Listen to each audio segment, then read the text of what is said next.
One thing Honorable Duale should measure up to the person he is, being a leader, experienced, or rather seasoned politician. It appears he has reached menopausal in politics. He has come so low fighting people. Everybody. Garissa is disenfranchised entirely.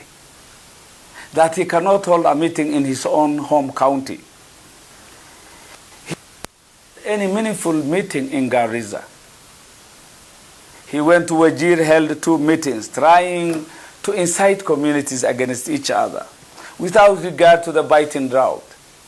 He boasts of his wealth, over 3,000, 2,000 camels. Actually, camels that were bought entirely. They did not reproduce each other. He talked of choppers that will be hitting each other in the skies during elections.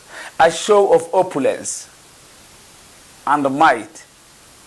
People's power counts, not Duale's wealth and power. And President William Ruto is one I have voted and will continue to vote. He wants people's support. He doesn't want people to showcase that kind of wealth and arrogance and liability. So there is no need for Duale, our respected brother, to bring in tribal inclinations, divisive politics into northern Kenya. He cannot fight everybody in Wajir County, from Senator Abdul Yusuf Haji, Yusuf Ali Korane, respected Elder Farah Maalim. Just mention, he is at war with everybody. In Wajir, no member of parliament associates with him. He fights with the chair of Council of Governors. For no reason.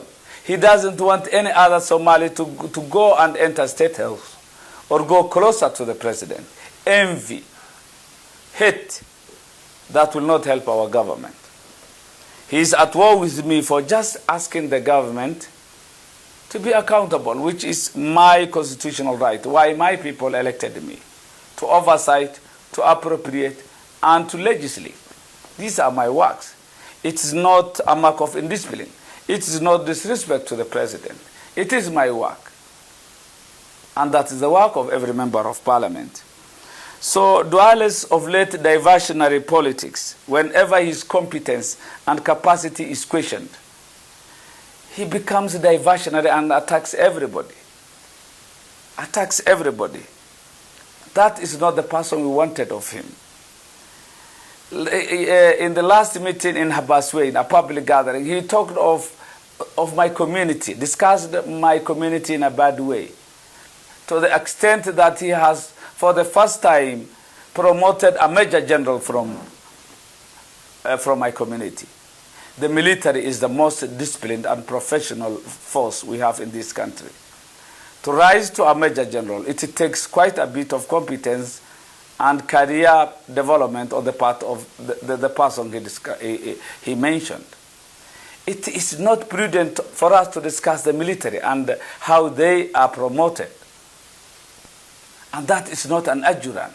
He is a military officer, a major general who serves this country. So that was irresponsible and unexpected.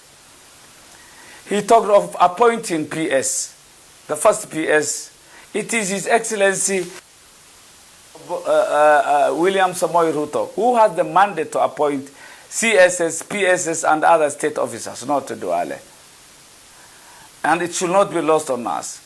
Out of the broad-based agreement, the PS was the organizing secretary of ODM. And through ODM, His Excellency the President find it fit to accommodate one of us for the first time to be a principal secretary. It has nothing to do with Duale. He's not an appointing authority.